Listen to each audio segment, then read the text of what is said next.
Selamat datang di video tentang pendekatan dan metodologi pengembangan Sistem Informasi Manajemen, SIM.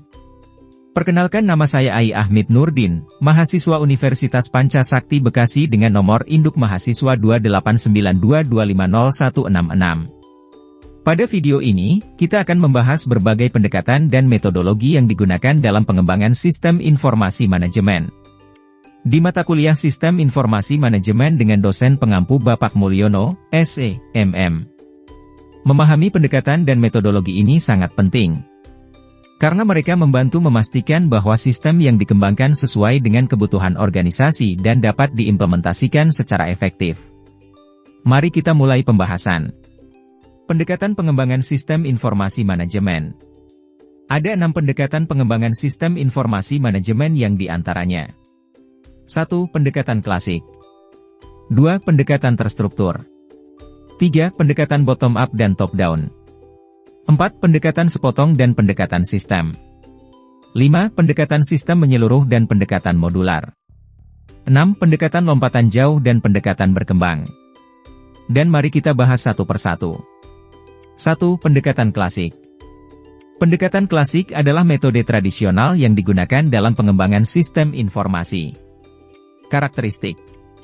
Biasanya melibatkan proses linear dan bertahap. Masalah umum. Kesulitan dalam pengembangan. Biaya perawatan tinggi. Kesalahan sistem yang sering terjadi. Keberhasilan sistem yang tidak selalu terjamin. 2. Pendekatan terstruktur. Penggunaan alat dan teknik, melibatkan penggunaan diagram alir, diagram entitas hubungan, dan alat-alat lainnya untuk mendefinisikan sistem secara terstruktur. Sistem lebih terdefinisi dengan baik. Hasil yang lebih memuaskan dan sesuai dengan kebutuhan pengguna. 3. Pendekatan bottom-up dan top-down. Pendekatan bottom-up dimulai dari level operasional, kemudian membangun hingga ke level yang lebih tinggi. Pendekatan top-down dimulai dari level perencanaan strategi dan visi besar, kemudian menguraikan detail hingga level operasional. 3. Pendekatan sepotong dan pendekatan sistem. Pendekatan sepotong fokus pada aplikasi tertentu tanpa memperhatikan keseluruhan sistem. 4. Pendekatan sistem melihat sistem informasi sebagai kesatuan yang terintegrasi. Memperhatikan semua komponen dan bagaimana mereka berinteraksi. 5. Pendekatan sistem menyeluruh dan pendekatan modular. Pendekatan sistem menyeluruh mencoba mengembangkan sistem secara keseluruhan sekaligus.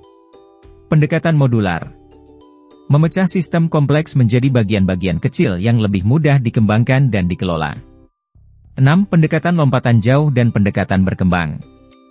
Pendekatan lompatan jauh menggunakan teknologi canggih secara menyeluruh dan langsung dalam pengembangan sistem. Pendekatan berkembang mengadopsi teknologi canggih secara bertahap sesuai dengan kebutuhan dan kemampuan organisasi. Selanjutnya mari kita bahas tentang metodologi pengembangan Sistem Informasi Manajemen. Pengertian dan pentingnya metodologi. Definisi metodologi. Kerangka kerja yang digunakan untuk menyusun, merencanakan, dan mengontrol proses pengembangan sistem. Pentingnya metodologi, membantu memastikan bahwa sistem dikembangkan dengan cara yang terstruktur, terdokumentasi, dan dapat dipertanggungjawabkan. Data-oriented methodologies. Fokus, karakteristik data yang akan diproses oleh sistem. Pentingnya, menekankan pentingnya desain database yang baik dan manajemen data yang efisien. Fungsional decomposition methodologies. Definisi, memecah sistem menjadi bagian-bagian kecil, atau subsistem yang lebih mudah dikelola. Manfaat, setiap subsistem menangani fungsi spesifik yang kemudian diintegrasikan untuk membentuk sistem lengkap. Prescriptive methodologies.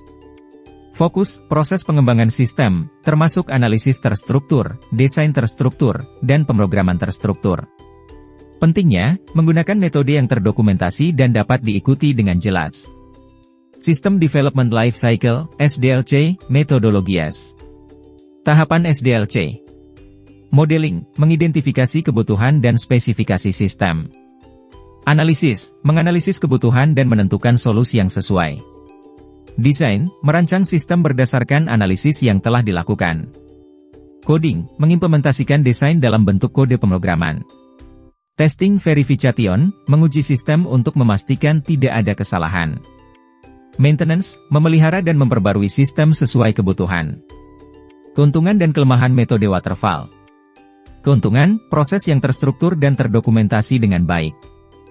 Kelemahan, kurang fleksibel terhadap perubahan kebutuhan pengguna. Prototyping. Proses prototyping, membuat model awal dari sistem, prototipe, dan menguji. Keuntungan. Pengguna dapat memberikan masukan dan umpan balik sebelum sistem akhir dikembangkan.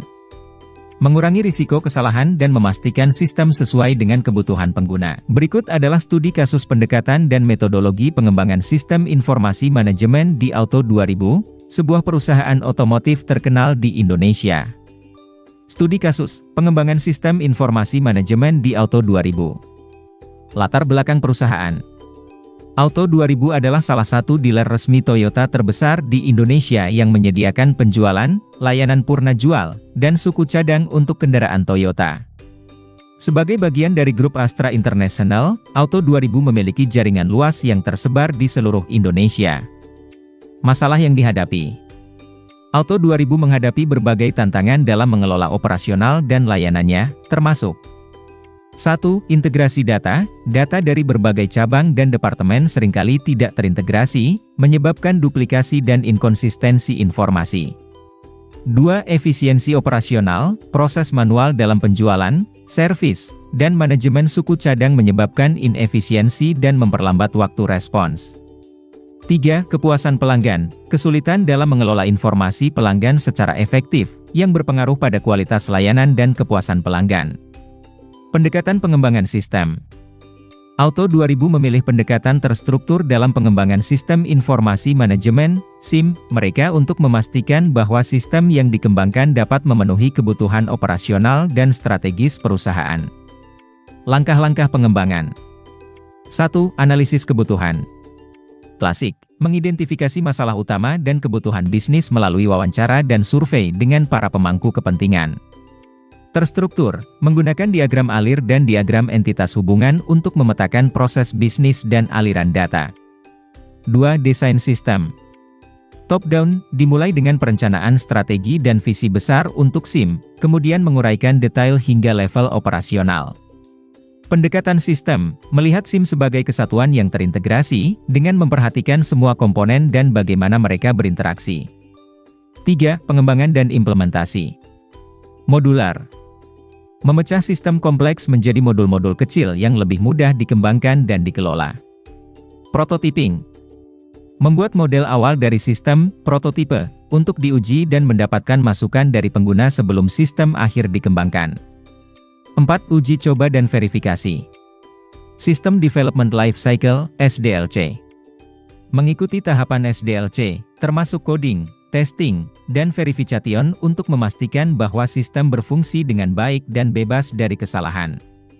5. Pelatihan dan penerapan. Memberikan pelatihan kepada staf untuk memastikan mereka memahami cara menggunakan SIM baru. Melakukan implementasi secara bertahap untuk meminimalkan gangguan pada operasional sehari-hari. Hasil dan manfaat. 1. Integrasi data yang lebih baik.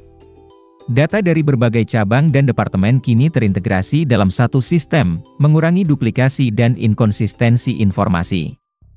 2. Efisiensi operasional. Proses otomatis dalam penjualan, servis, dan manajemen suku cadang meningkatkan efisiensi dan mempercepat waktu respons. 3. Kepuasan pelanggan. Pengelolaan informasi pelanggan yang lebih baik meningkatkan kualitas layanan dan kepuasan pelanggan secara keseluruhan. 4. Pengambilan keputusan. SIM menyediakan laporan dan analisis data yang membantu manajemen dalam pengambilan keputusan yang lebih cepat dan akurat. Kesimpulan. Studi kasus ini menunjukkan bagaimana Auto 2000 berhasil mengatasi tantangan operasionalnya melalui pendekatan dan metodologi pengembangan sistem informasi manajemen yang tepat. Dengan mengikuti pendekatan terstruktur dan modular, serta menggunakan prototyping dan tahapan SDLC. Auto 2000 dapat mengembangkan sistem yang tidak hanya memenuhi kebutuhan bisnis mereka tetapi juga meningkatkan efisiensi operasional dan kepuasan pelanggan. Berikut kesimpulan dari pembahasan tentang pendekatan dan metodologi pengembangan sistem informasi manajemen, SIM. Telah dibahas berbagai pendekatan dan metodologi dalam pengembangan sistem informasi. Pentingnya pemilihan yang tepat. Memilih pendekatan dan metodologi yang sesuai dengan kebutuhan spesifik proyek sangat penting untuk kesuksesan pengembangan sistem. Demikian pembahasan tentang pendekatan dan metodologi pengembangan sistem informasi manajemen, SIM. Saya Ai Ahmid Nurdin. Terima kasih.